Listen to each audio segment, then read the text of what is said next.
والبسط وليس الناس يدخلون في دين الله أفواجا.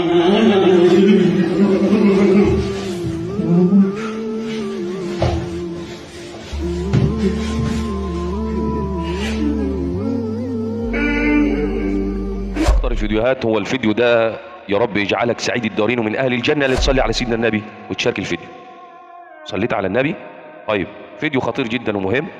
راجل هو بيصلي، مش عارف هو عيان ولا عنده سحر، لكن خلينا نتكلم في كام نقطة مهمة جدا وخطيرة. النهاردة للأسف ممكن واحد شاب يروح يتقدم لواحدة أو يخطبها، فما يحصلش نصيب، يروح يخطب واحدة تانية، فتقول لك والله ما هسيبه. إيه يا عم هتعملي إيه؟ يقول والله ما هسيبه، لا خليه يشوف للنجوم في عز الظهر. وفعلا بتعمل إيه؟ تروح لواحد ساحر لعنة الله عليه، دجال، حضر الجن، مشرك، تعمل له عمل. ممكن تعمله لو طلب منها اي حاجه بتعمله في سبيل انها تدمر حياته وما تخليهوش يعيش سعيد. ليه؟ اصله سابني انا برنسس، اميره، هتسيبني ازاي يا بنتي؟ والله مش بتاعك، والله العظيم هو مش ليكي، مش من عن ليكي. لو اجتمعوا اهل الارض من انس وجن عشان يقطعوا النصيب، لو ليكي نصيب معاه مش هيقدروا، والعكس. فانت ليه؟ نصيبك من عن واحلى منه بكتير. لو تعرفي الغيب ربنا عندك ايه هتفرحي. بقينا في مأساة وبقينا في حزن وبقينا كل النهارده اصل فلان ده ناجح، تعال نغص عليه عيشته، نعمله عمل ومصيبه.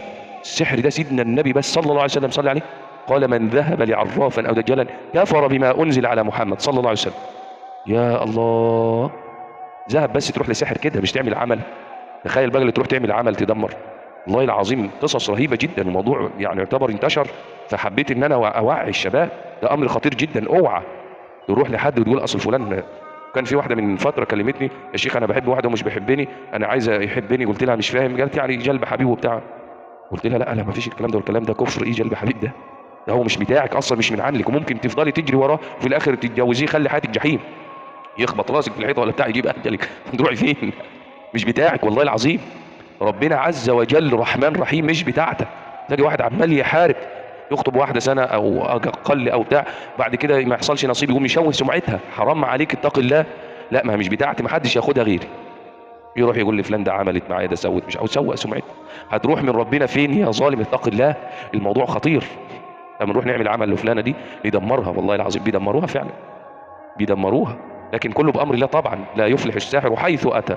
والساحر اللي بيعمل الحياه دي اقول لك اتق الله والله العظيم. حرام عليك، دمرت ناس وخربت بيوت. هتروح من ربنا فين عز وجل؟ نفكر ان انت لما تستعين بالجن وتحضر الكلام ده هينفعك. انت شغال تبقى خدام. ناس تقول لك اصل هو معاه واحد مسلم،